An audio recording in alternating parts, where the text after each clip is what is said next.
ओम नमो नारायणाय। आप सभी को कामिका एकादशी की हार्दिक शुभकामनाएं।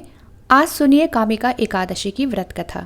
भगवान विष्णु की साधना अर्चना करने के लिए समर्पित सभी एकादशी व्रतों में कामिका एकादशी को जीवन से जुड़े सभी पापों को दूर करके कामना को पूर्ण करने वाली एकादशी माना गया है।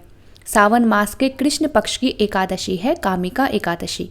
इस दिन विधि विधान से पूजा करके उपवास रखने पर व्यक्ति को वाजपेय यज्ञ के समान पुण्य फल की प्राप्ति होती है। साथ ही इस व्रत को रखने से भ्रूण हत्या, ब्रह्म हत्या आदि दोषों से भी मुक्ति मिल जाती है। कामिका एकादशी की कथा भगवान श्री कृष्ण ने धर्मराज युधिष्ठिर को सुनाई थी। इससे पहले राजा दिलीप को वशिष्ठ मुनि ने सुनाई थी, जिसे सुनकर उन्हें पापों से मुक्ति और अंत में मोक्ष की प्राप्ति हुई थी। धर्मराज युधिष्ठिर भगवान श्री कृष्ण से कहने लगे कि हे भगवान, मैं आपको कोटि कोटि प्रणाम करता हूँ। मैंने आपके श्रीमुख से आषाढ़ मास के शुक्ल पक्ष में आने वाली देवशयनी एकादशी का महात्म्य सुना। हे मधुसूदन, अब कृपया मुझे श्रावण मास के कृष्ण पक्ष में आने वाली एकादशी के बारे में भी बताइए।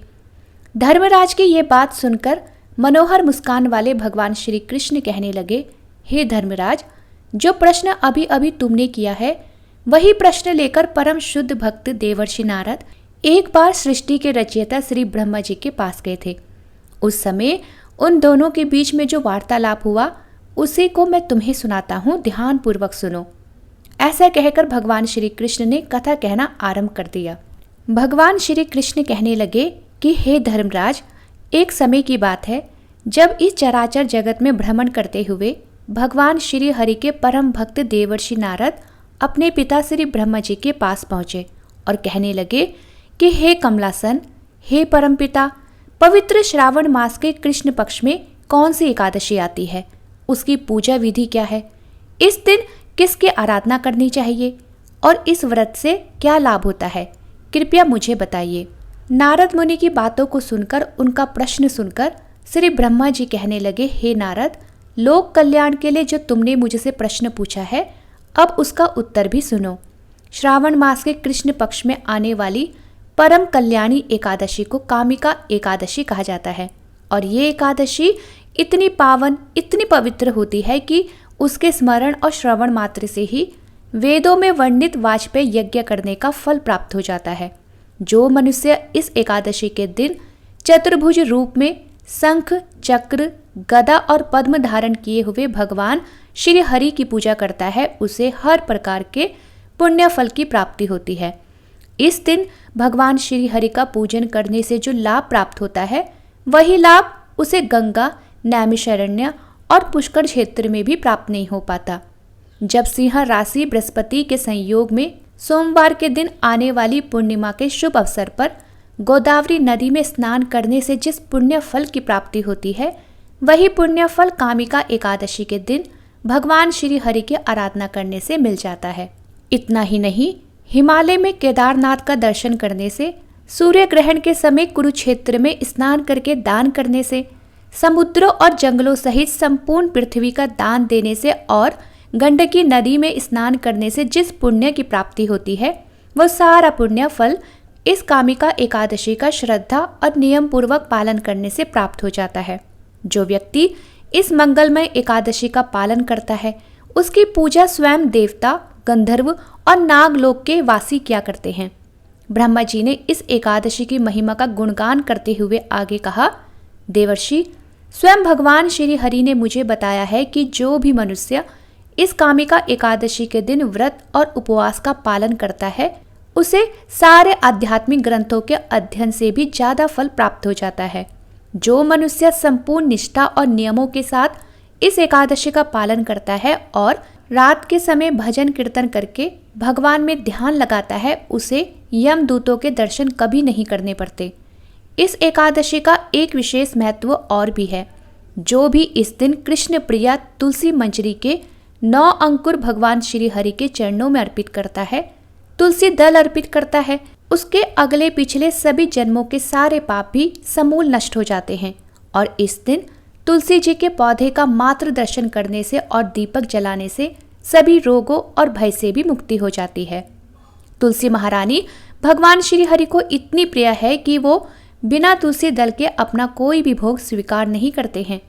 कामिका एकादशी के दिन नित्य कर्मों से निवृत्त होकर हाथ में जल या पुष्प लेकर व्रत का संकल्प लिया जाता है। फिर भगवान श्री हरि को प्रणाम करके उनके सामने दीपक जलाकर उनकी परिक्रमा की जाती है। साथ ही अपनी सभी गलतियों के लिए, अपने सभी अपराधों के लिए क्षमा याचना की जाती है। इस दिन सुबह और शाम के समय घी, तेल या तिल के तेल का दीपक जो जलाता है उसके पुण्य की गणना तो स्वयं चित्रगुप्त भी नहीं कर पाते। इस प्रकार भगवान श्री कृष्ण ने धर्मराज युधिष्ठिर को ब्रह्मा जी द्वारा देवर्षि नारद को बताई गई कामिका एकादशी की महिमा का वर्णन किया और अंत में कहा कि ब्राह्मण हत्या, भ्रूण हत्या या स्त्री हत्या से जो पाप उत्पन्न होते हैं उनका नाश भी कामिका एकादशी व्रत का नियम और श्रद्धापूर्वक पालन करने से ही हो जाता है। अब आप सुनिए कामिका एकादशी की व्रत कथा। कामिका एकादशी की कथा के अनुसार किसी गांव में एक पहलवान रहा करता था। उस गांव में ब्राह्मण भी रहा करते थे। पहलवान का स्वभाव बहुत ही क्रोधी था। वह बात बात पर क्रोधित हो जाया करता और किसी से भी झगड़ा कर लिया करता। एक दिन की बात है, गांव में ही एक ब्राह्मण से उसकी बहस हो गई।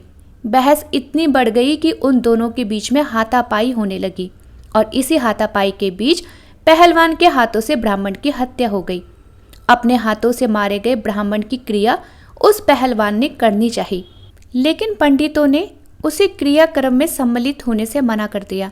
ब्राह्मणों ने कहा कि तुम पर ब्रह्म हत्या का दोष है, पहले प्रायश्चित करके इस पाप से मुक्त हो जाओ, तब हम तुम्हारे घर पर भोजन करेंगे। तब वह पहलवान पूछने लगा कि हे महाराज, इस पाप से मुक्त होने का क्या उपाय है? तब ब्राह्मणों ने उसे बताया कि श्रावण मास के कृष्ण पक्ष की एकादशी को भक्ति भाव से भगवान श्री हरि का व्रत और पूजन कर, ब्राह्मणों को भोजन कराकर दक्षिणा देकर उनसे आशीर्वाद प्राप्त करने के बाद ही तुम्हें इस पाप से मुक्ति मिल पाएगी। तब पंडितों के बताए हुए विधि अनुसार व्रत करने वाली रात में भगवान श्री हरि ने उस पहलवान को दर्शन देकर कहा कि मैंने तुम्हारा व्रत स्वीकार किया है, अब तुम्हें ब्रह्म हत्या के पाप से मुक्ति मिल गई है।